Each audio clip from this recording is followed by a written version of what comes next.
ሰላም ወገኖቼ እንደምን ናችሁ? ሰላም ናችሁ ወይ? ብርሃን ነኝ። እንደምን ናችሁ? ሁሉ ነገር ሰላም ነው ወይ? ኑሮ፣ ቤተሰብ፣ ሁሉ ነገር እግዚአብሔር ስለ ሁሉም ነገር ይመስገን። እስከዚህ ሰዓት ስለጠበቀን ደግሞ ወደፊትም ስለሚጠብቀን ክብር ለሱ እንሰጣለን። ባለፈው ጊዜ ትዝ ካላችሁ ስለ ውስጣዊ እርካታ ለማግኘት ማድረግ ያለብን ብዬ አንዳንድ ነገሮች ተናግሬ ነበር ካስታወሳችሁ። እሱ ምንድን ነው? ለማስታወስ ያህል አንደኛ አመስጋኝ መሆን ነው። ሁለተኛ ራስን ከሌላ ሰው ጋር አለማወዳደር ነው።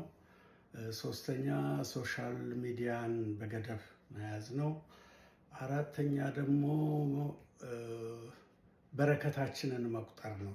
ያለንን ነገር የሌለንን ሳይሆን ያለንን ነገር እያየን ያንን ካሰብን ውስጣዊ ደስታ ይኖረናል። እነዚህ በትንሹ ነው፣ ብዙ ሌላም ሊኖር ይችላል፣ ግን በመጠኑ ሳይበዛ እነዚህ እንኳን አራቱን ብናደርግ የውስጣዊ እርካታ ይኖረናል ማለት ነው። ዛሬ ደግሞ ውጫዊውን እርካታ ነው። ውጫዊውን እርካታ ያለን ሰዎች መሆናችንን ሰው ከውጭ አይቶ እንዴት ያውቃል ነው እና ውጫዊውን እርካታ የሚያሳዩ ነገሮች የመጀመሪያው ትምህርት ነው። እውቀት፣ በትምህርት የተገኘ እውቀት በትምህርትም በሁሉም በትምህርት ነው የሚገኘው። እንዲሁ ናቹራሊ እንደዚሁ አዋቂ መሆን አይቻልም። በሆነ መንገድ ተምረን ነው። የእጅ ሙያም ቢሆን የአእምሮም ጠቅላላ ሁኔታዎችን አዋቂ የምንሆነው ስንማር ነው። ስለዚህ ሰዎች በምናችን ያውቁናል ማለት ነው? በእውቀታችን ያውቁናል። እና እውቀት ምንድን ነው? እውቀት የተማርነው ነው። እንደዚህ አይነት ተጨባጭ የሆነ ነገር ትምህርት፣ አናጺ በሆነ እውቀታችን እንዴት ቤት እንደምንሰራ፣ ቧንቧ ብንሰራ እንዴት እንደምንሰራ፣ ያ አዋቂነታችን እውቀት ነው። በቃ ያወቅነው ነገር ነው እኛ ራሳችን ማለት ነው። ግን አዋቂነት መልካም ነው፣ ግን ደግሞ ጥበብም ያስፈልጋል። ጥበብ ደግሞ ይህን እውቀታችንን በተግባር በትክክል የምንጠቀምበት መንገድ ጥበብ ነው። እውቀት አለን፣ ግን እሱን እውቀት በትክክል በተግባር ስናውለው የምናደርገው መንገድ በጥበብ ነው እና ይህንን በተመለከተ እግዚአብሔርም ራሱ በቃሉ ምን ይላል? ዳንኤል 2:21 ላይ ጥበብን ለጠቢባን እውቀትም ለአስተዋዮች ይሰጣል ይላል።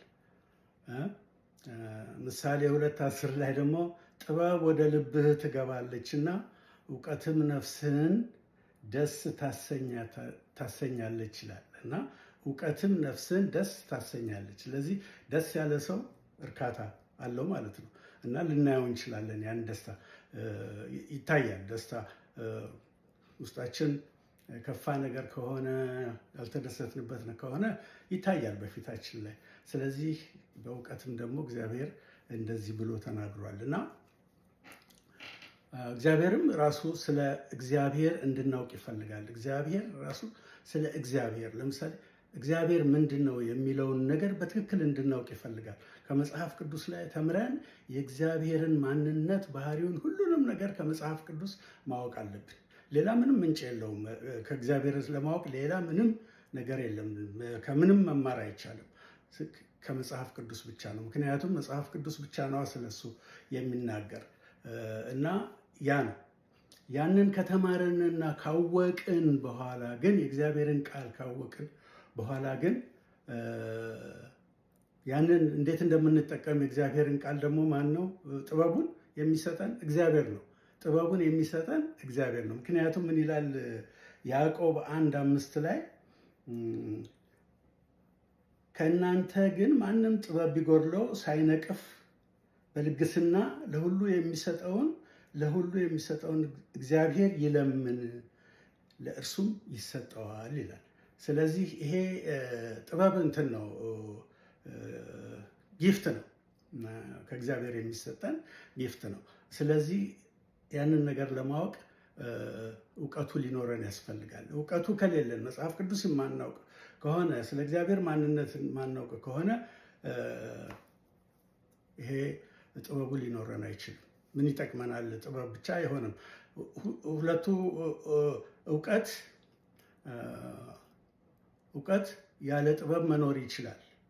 ጥበብ ግን ያለ እውቀት መኖር አይችልም።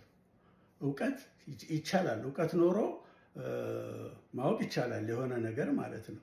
ግን እንዴት እንደምትጠቀም ያን ነገር ላታውቅ ትችላለህ።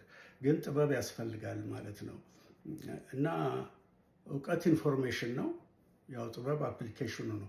ኮምፒውተር ብንል ምንድን ነው? ኮምፒውተሩን ስናየው ያ ኮምፒውተር ብዙ ነገር ይሰራል አይደለ? ያ ኮምፒውተር ነው። ስለዚህ ያ እንደ እውቀት ብንቆጥረው እሱን አፕሊኬሽኑ ደግሞ ሲገባ ውስጡ ኮምፒውተሩ እንዴት እንደሚሰራ የሚያደርገው ምኑ ነው? አፕሊኬሽኑ ነው። አፕሊኬሽኑ ከሌለ ምንም ጥቅም አይኖርም። ስለዚህ አፕሊኬሽኑ ያለ ኮምፒውተሩ መኖር አይችልም። ኮምፒውተሩ ግን ያለ አፕሊኬሽኑ መኖር ይችላል። እና እንደዚህ ነው። እግዚአብሔር እናመሰግናለን።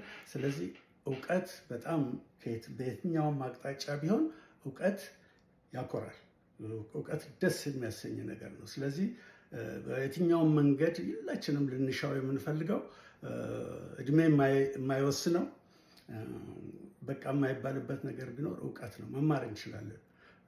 አርጅተንም መማር እንችላለን። እኔ ከ4 ዓመት በፊት ነው አንድ የ66 ዓመት ሴትዮ በዲግሪ ነው 76 ዓመታቸው በዲግሪ ተመርቀው አየሁኝ እና በጣም ገረመኝ። እና ሀሳባቸው ሳልጨርሳት አልሞት ብለው ነው የሆኑት። እና ያ ነገር ኢምፖርታንት ነው። ስለዚህ አንዱ እውቀት ነው። ሁለተኛው ነገር ያለንን ገንዘብ ንብረት በአግባቡ መጠቀም ነው።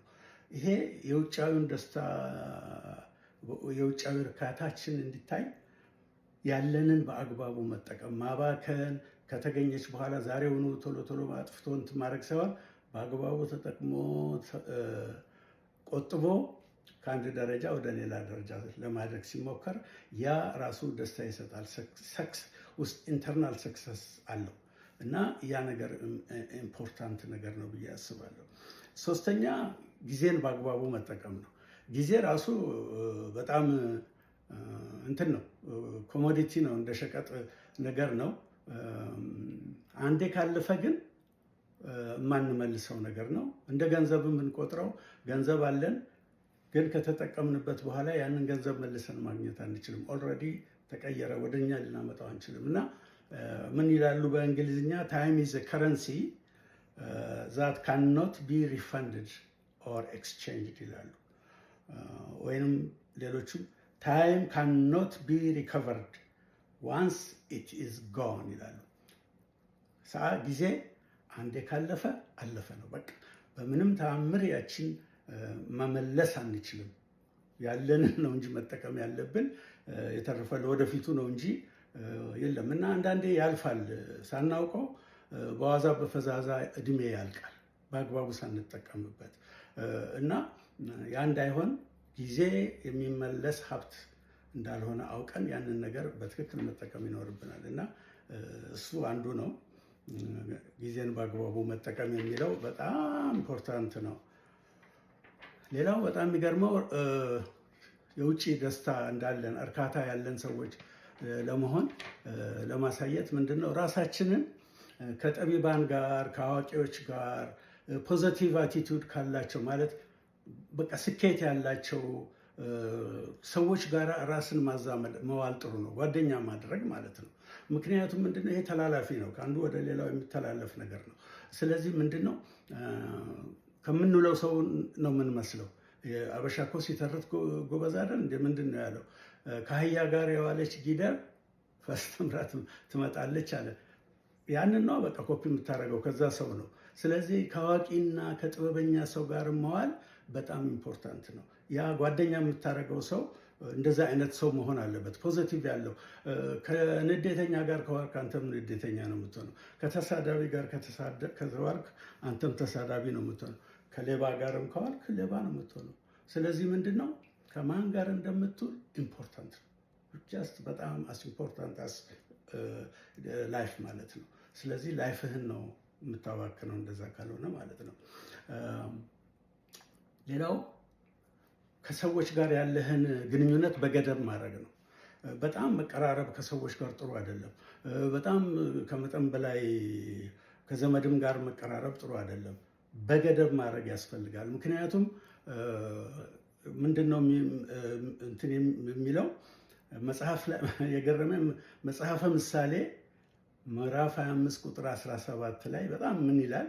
እንዳይሰለችህ እንዳይጠላህም እግርህን ወደ ባልንጀራህ ቤት አታዘውትር ይላል። እንዳይሰለችህ እንዳይጠላህም እግርህን ወደ ባልንጀራህ ቤት አታዘውትር ይላል። ካልተጋበዝክ በስተቀር አትሂድ፣ ወይም በአንዳንድ ጉዳይ ከሌለ በስተቀር ወይ የምትደርስበት ነገር ወይ ለቅሶ ወይም ደስታ ሆኖ ካልሆነ በስተቀር በየቀኑ ወዳጅህ ቤት መሄድ ትክክል አይደለም፣ ጥሩ አይደለም ለግንኙነትህ ማለት ነው። ስለዚህ እግርህን ወደ ወዳጅህ ቤት አታፍጥን።